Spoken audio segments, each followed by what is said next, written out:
アニメや漫画、ゲーム、音楽からグルメまであらゆるコンテンツの最前線をビジネスの視点を交えながら取材・検証するビジネスエンターテインメントの新番組。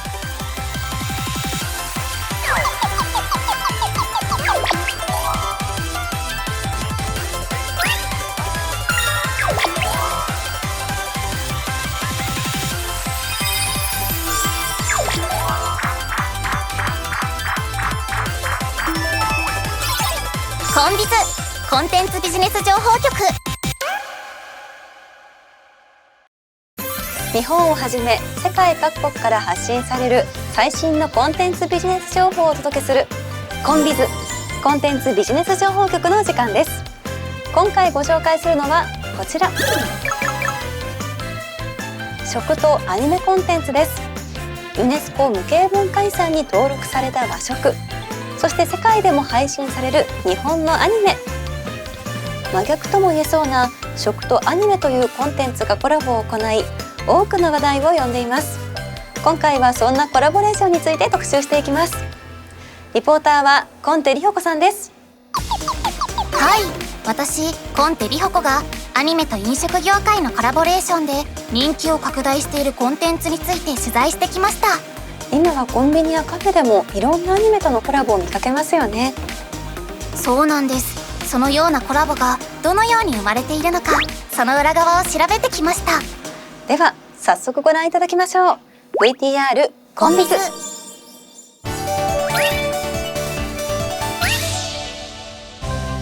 今や至る所で見られる飲食業界とアニメコンテンツのコラボレーション。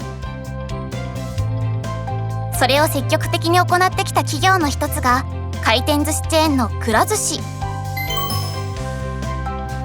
原宿のところですね。今回取材させていただいた時はワンピースとのコラボ中。まずはコラボによる効果についてお聞きすると、やっぱり今までくら寿司をご利用いただかなかったお客様も、ワンピースやってるからちょっと一度行ってみようかっていう形で来店の動機にしていただくことがありますので、そこに関してはちょっと大きな反響があったかなと思っております。例えば最近で一番反響のあったちいかわとのコラボでいうと、平日と週末だったらもちろん週末の方が売り上げが高いんですけれども、そのちいかわのコラボをやったことで平日も週末と同じぐらいの反響があって、お席の予約数だったりとか売り上げがあったっていうところは記憶してます。ワンピースとのコラボでは登場するキャラクターをイメージしたオリジナルメニューやスイーツが登場。さらに2500円以上のお会計ごとにさまざまなグッズをプレゼントするなど、嬉しい仕掛けでファンの来店へつなげています。しかしコラボする際には気をつけていることがあるそうです。アニメのブランドをちょっと崩さない、損なわないようにしないといけないっていうところの調整は非常にちょっと苦労してる点かなとは思います。やはりくら寿司に来ないと手に入らない、やっぱ特別なものっていう形でくら寿司のロゴを入れていただいたりとかですね、そこら辺の微調整っていうのは非常にシビアにしてるかと思います。海外の店舗でもコラボを展開しているそうですが、きっかけは何だったのでしょうか。同じ設備レーンがあって、でビッグラボンがあってっていう同じスタイルで出店を海外でも重ねていくにあたって、これは国によるかと思うんですけど、特に海外ではエンターテインメント性っていうところも非常に重きを置いてご来店される方もお客様も非常に多かったので、ただビッグラボンっていう、ビッグラボンでも十分お楽しみいただけるんですけども、そこにやっぱりメイドインジャパンの日本の人気のアニメ、海外でも流行りのアニメをご一緒させていただくことで、さらに来店のお客様に喜んでいただこうという狙いはございました。清涼飲料を展開するキリンビバレッジでもアニメーションとのコラボに力を入れています。取材した時は劇場版シティーハンターエンジェルダストとのキャンペーンを実施中。購入時のレシートで応募すると抽選でコラボグッズが当たります。アニメとのコラボで気をつけていることをお聞きしてみると、第一にブランドの訴求したいメッセージと作品の世界観に親和性があるかどうかということを重要視しています。また作品のファンの方々の層とこのブランドが獲得したいターゲット層が合致しているかどうかでしたり、あと作品のトレンド感、例えば劇場版が公開されるですとかアニメの続編制作が発表されたというようなそういったニュース性というのも重要視しています。また企画の過程でキャンペーンのこういったビジュアルを作成するにあたってはブランドだったり商品を立たせたいという気持ちとこのキャラクターとかコンテンツを立たせたいという気持ちがどちらもありますので、その優先順位をつけるのがかなり難しかったなと感じております。せっかくこういったお客様に愛されているコンテンツとタイアップするからにはそこも最大限生かしたいと思っておりましたので、かなり作成の過程では試行錯誤を繰り返しながらベストなバランスっていうのを探った記憶があります。またヘルスケア商品などにも力を入れているキリンではアニメとのコラボを新機軸で展開し始めていると聞き、お話を伺ってきました。こちらヨキリンはですね、アニメファンがアニメ制作者の健康をサポートできるウェブサービスというふうになっております。一般のアニメファンの方が月額2200円のいわゆるファンクラブのような形でこのサービスにご参加をいただくと、そこでいただいたお金が実際にこのヨキリンに参加いただいているアニメ制作会社の皆様の健康をサポートするものとなってお届けができるというサービスになります。ヨキリンとはアニメクリエイターの健康をサポートするウェブサービス。アニメファンなどの利用者が月額2200円からこのサポートに参加。集まったこの利用料はポイントとして登録しているアニメ制作会社のクリエイターに分配され、ヘルスケア商品やサービスなどの健康サポートが受けられるというもの。そして利用者へのリターンとして作品や制作過程などの限定コンテンツを配信する仕組み。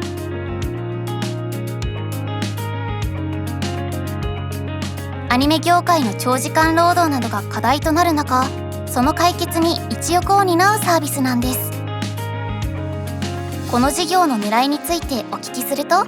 商品ベースだといわゆる体の健康っていうのが軸になってくるんですけれども、健康ってその体に加えてやはり心の健康も非常に重要だなというふうに考えておりまして、その心の健康を支える一つがいわゆるアニメのようなクリエイティブだったりですね、そういった芸術アートを含めたところから受け取るものって非常に大きいなと思っておりまして、心の健康に関わる皆様のところを我々が支えさせていただくことによって、その心と体を両立していく、こういったところを価値として打ち出していければなというふうに思っていて、それが当然ヨキリンの取り組みからひいてはキリン全体の取り組みのところに関連できれば一番良い形になるかなというふうに考えています。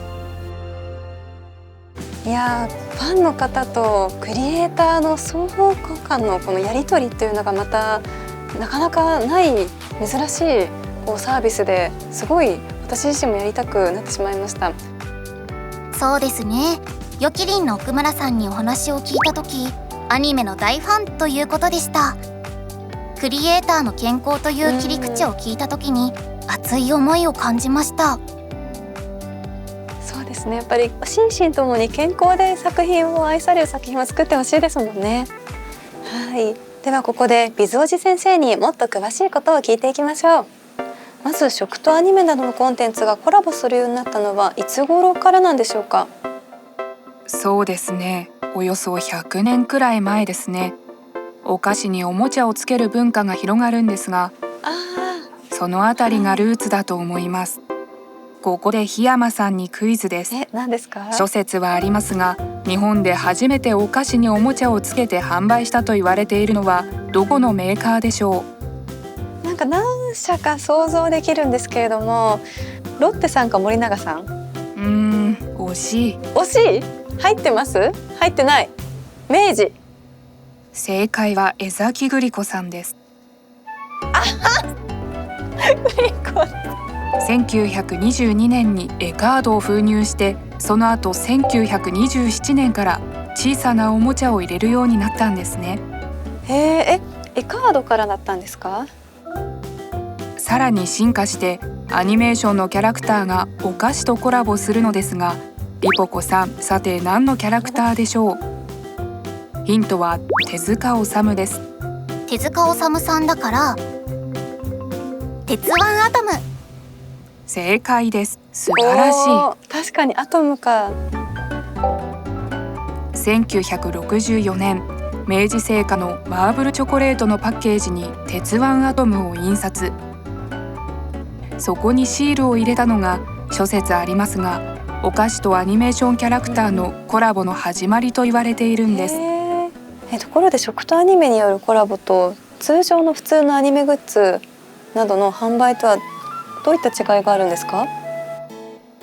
そもそも食品は賞味期限とか在庫管理が必要な商品なので、メーカーとしては確実に売れる、強くアピールできるものを求めがちですね。はい。よって食品とアニメのコラボはキャラクターの人気がしっかり定まった後に展開する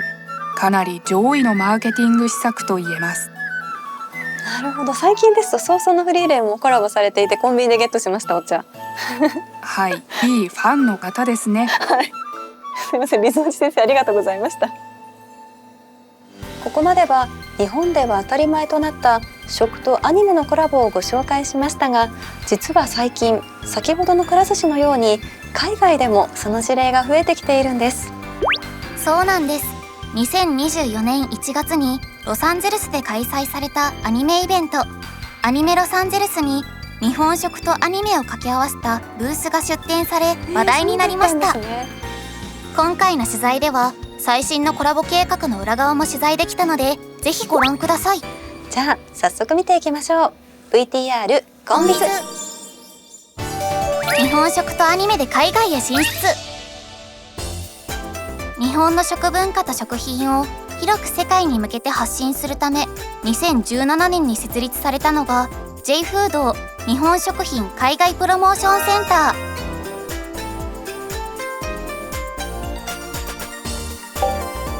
その活動は例えば日本の豊かな食文化の魅力をイベントやセミナーなどを通して海外にアピールしていくこと。これまで海外での戦略的なマーケティングやプロモーションを展開しながら日本の食のブランド力を高め、農林水産物や食品の輸出拡大に結びつけてきました。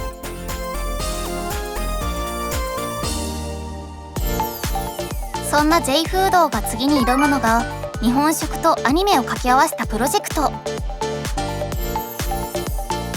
執行役の北川さんにその可能性について伺いました。一つは日本の食ってまず一つ非常に多様性がありますよね。でもう一つはアニメーション、これは日本の産業競争力って非常に強い、この産業競争力の強さを掛け合わせると、そうすると大きなシナジーは当然生まれるでしょうし、おそらくこれは世界に例を見ないことなのではないかなと、私自身はそう思っているので。実は今年初めに J フードではアメリカ・ロサンゼルスで日本食とアニメコンテンツのコラボ展開をしていました。タッグを組んだ作品はラブライブサンシャイン。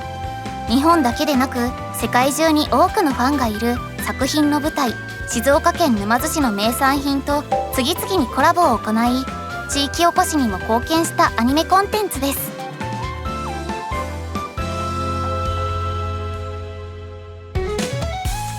コラボの舞台はロサンゼルス最大級のアニメイベント、アニメロサンゼルス。この会場のブースでラブライブとコラボした日本食のスペシャルミールボックスを提供。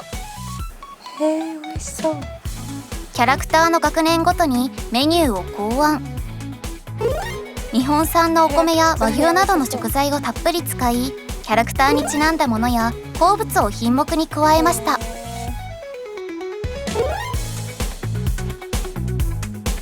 調理を依頼したのはロサンゼルスの日本料理店。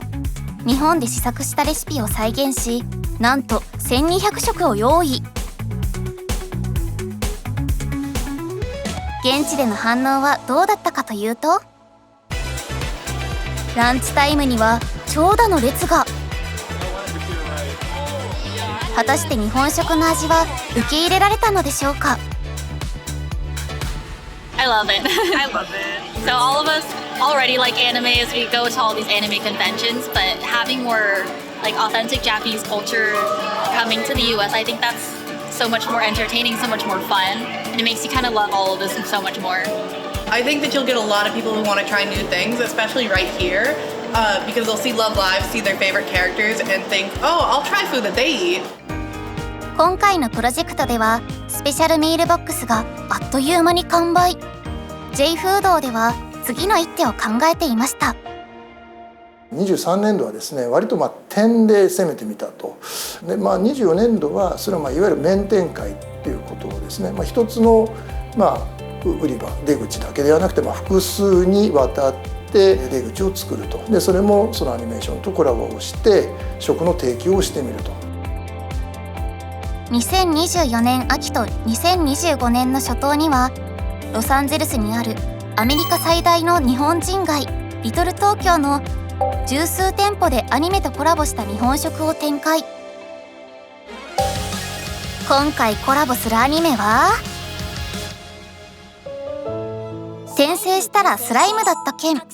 長年にわたって人気を集め北米でもアニメ専門チャンネルで配信されており、現地のアニメサイトでも常に上位にランクインする人気作。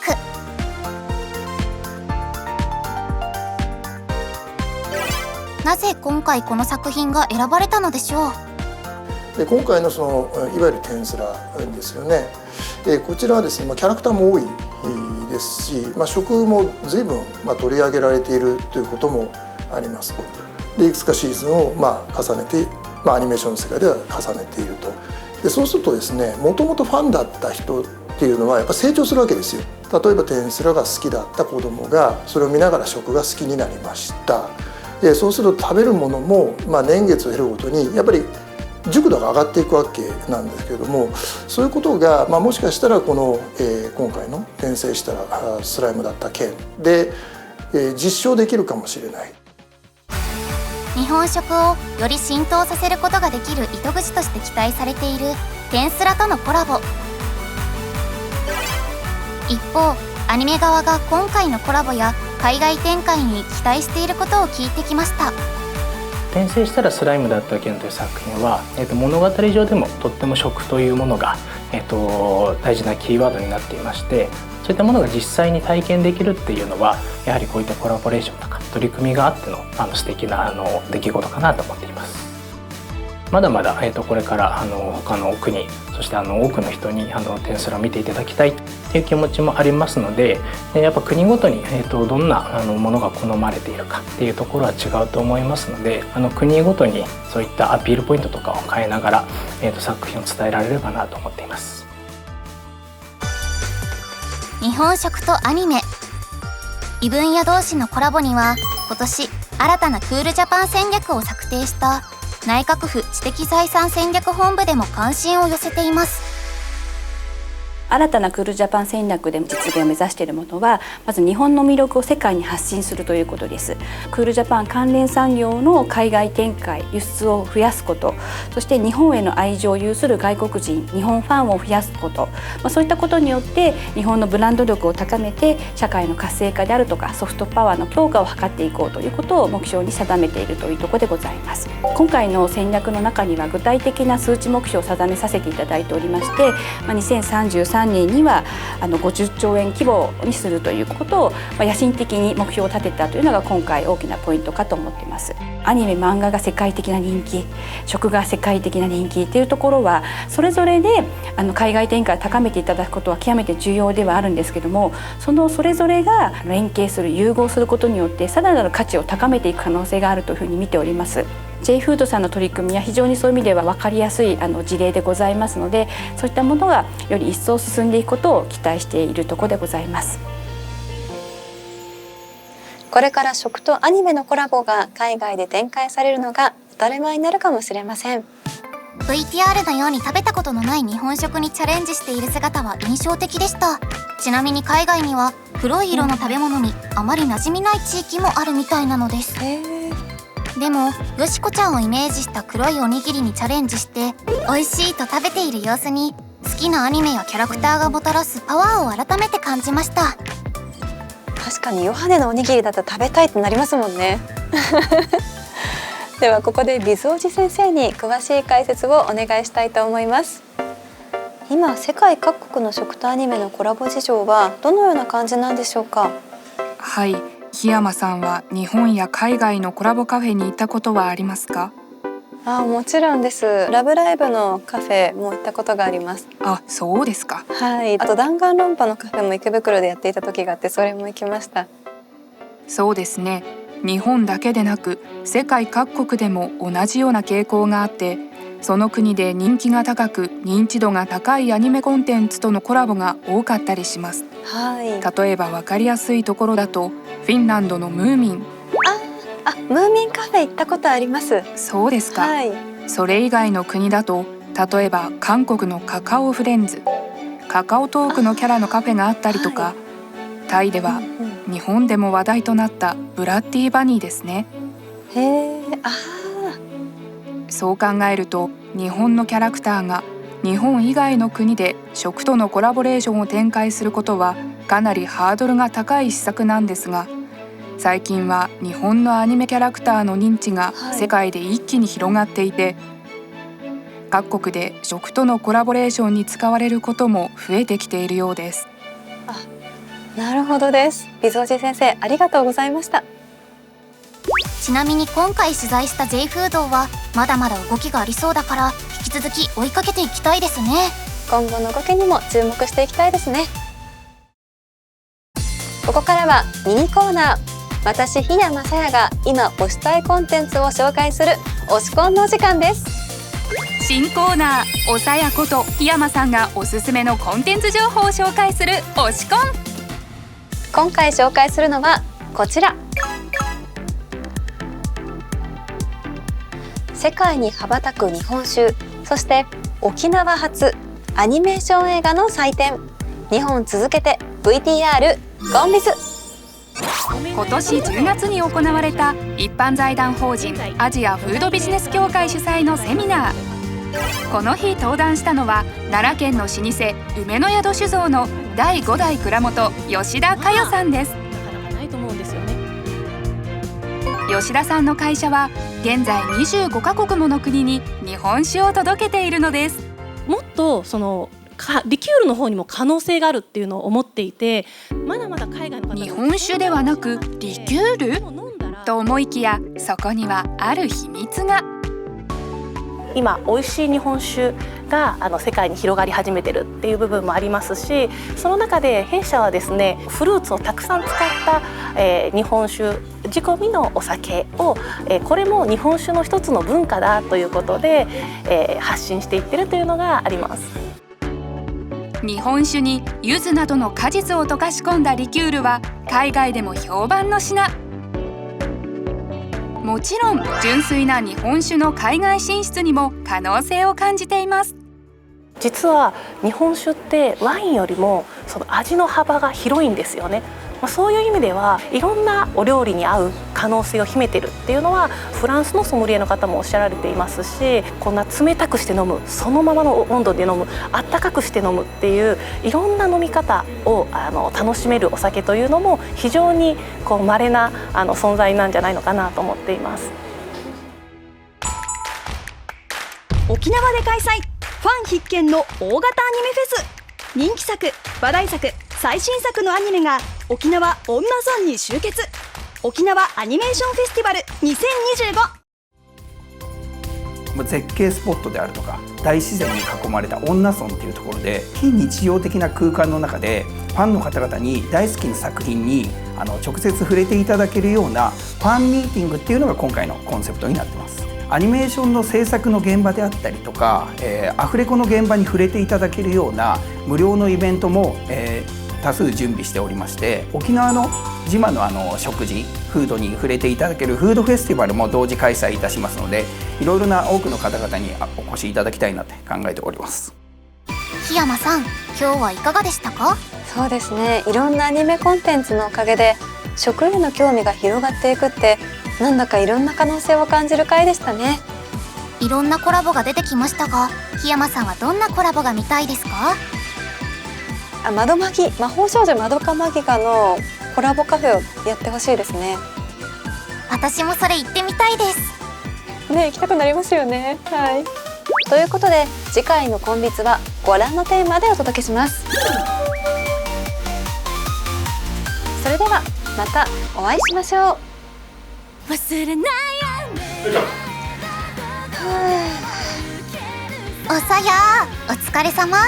押し込んでお酒を紹介してくれたけど、今ハマってるお酒とかあるの？100年梅酒って梅酒にハマってる。はい。おさやって酔っ払うとどうなるの？酔っ払うと私結構笑い上戸になるって言われて、ずっと笑ってるみたいです。そうなんだ。楽しくなっちゃうタイプかもしれない。じゃあそろそろ行こっか。そうだね。うん。